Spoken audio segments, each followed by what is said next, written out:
हिंदुओं पर अत्याचार के इतिहास से सिर्फ बांग्लादेश के हाथ नहीं रंगे हैं, बल्कि पाकिस्तान उसमें शामिल है, अफगानिस्तान का नाम उसमें शामिल है। ये इतिहास बताता है कि हिंदुओं पर अत्याचार के किस्सों की यहां भी कोई कसर नहीं है, कोई कमी नहीं है। वहां पाकिस्तान की बात करें तो आज पाकिस्तान जिस इलाके में है उस क्षेत्र में 1901 तक 17% हिंदू रहा करते थे। 1941 में 14% से ज्यादा थे, लेकिन महज 10 साल बाद यानी 1951 में ये संख्या 2% भी नहीं रही। और इसी तरह अफगानिस्तान में 1970 में हिंदू आबादी 2.59% मानी जाती थी, 1980 में ज्यादा से ज्यादा 1.6% बची और 1992 में यह आबादी सिर्फ 0.73% रह गई। 1990 के तालिबान काल में अफगानिस्तान के अंदर 4 से 24 हजार हिंदू ही बचे। 2001 में सिर्फ 1200 और 2021 तक अफगानिस्तान के अंदर हिंदुओं की अनुमानित आबादी 400 के बीच बची। और अब तो माना यह जाता है कि अफगानिस्तान में 50 से भी कम हिंदू बचे हैं। 50 से भी कम। इन देशों में हिंदुओं की आबादी अपने आप तो कम नहीं हो रही होगी, इसके पीछे जाहिर तौर पे वजह होगी, वही वजह उत्पीड़न और हिंदुओं को निशाना बनाना, टारगेट करना जानबूझ के।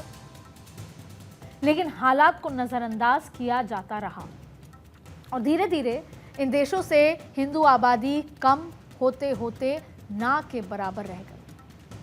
और दूसरी तरफ वो हिंदुस्तान है जिसने हमेशा दुनिया को एक परिवार समझा, वासुदेव कुटुंबकम। इसी थॉट प्रोसेस से तो चलते हैं हम, यही आइडियोलॉजी है हमारी। इस मिट्टी में जो आया वो यहीं का होके रह गया।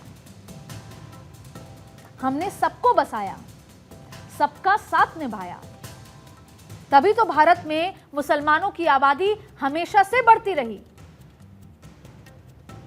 1951 में भारत के अंदर मुस्लिम आबादी करीब 3.54 करोड़ थी, यानी कुल आबादी का 9.8%। आप ध्यान दीजिएगा इस आंकड़े पर।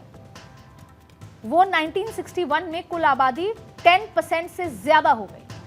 फिर 1971 में भारत के अंदर कुल आबादी 11.2% हो गई और 1981 में 11.7% मुसलमान थे।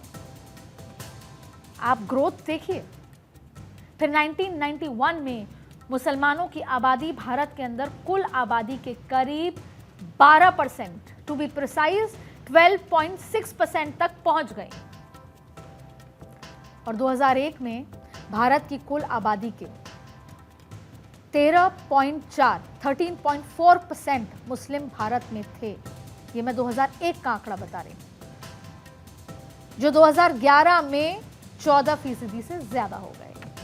ये मेरा बताने का मकसद सिर्फ इतना है कि हम ग्राफ बता रहे हैं आपको। जहां डर का माहौल था वहां पर हिंदू कम होते गए और यहां आजादी का माहौल है तो आप देखिए कि मुसलमान आबादी कैसे बढ़ती रही। और तो और तुर्रा ये है कि इस पर भी कई लोग ये कहते हैं कि भारत में मुसलमान सुरक्षित नहीं।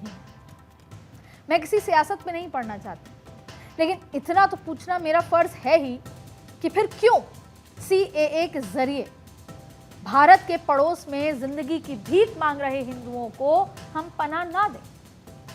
क्यों SIR के जरिए हम घुसपैठियों को अपने देश से ना खदेड़ें?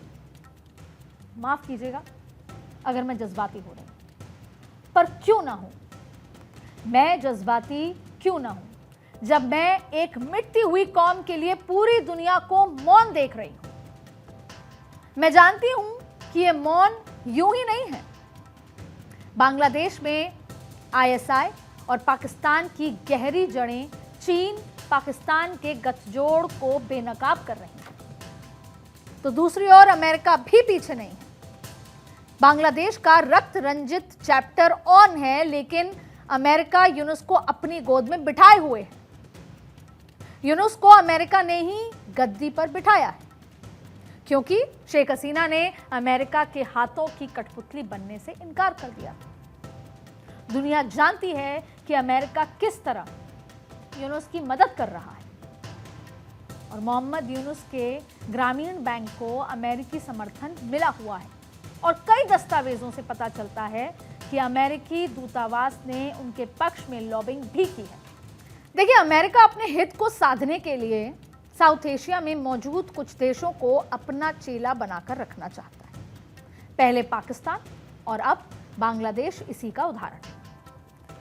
साउथ एशिया में भारत और चीन की धमक को रोकने के लिए ही अमेरिका बांग्लादेश को अपने प्रभाव में रखना चाहता है। मैं कहती हूं, अमेरिका ये गेम खेले, खूब खेले, लेकिन इस हद तक तो ना खेले कि एक कौम ही मिट जाए।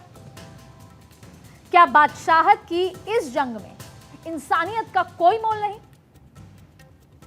और इस सबसे बढ़कर मैं अपने देश के हुक्मरानों से भी पूछना चाहती हूं कि आखिर कब तक हम चुप रहेंगे? चकमा शरणार्थियों के लिए हम 1971 में बांग्लादेश बना सकते हैं, तो क्या 2025 में हिंदुओं के लिए हम कुछ नहीं करेंगे?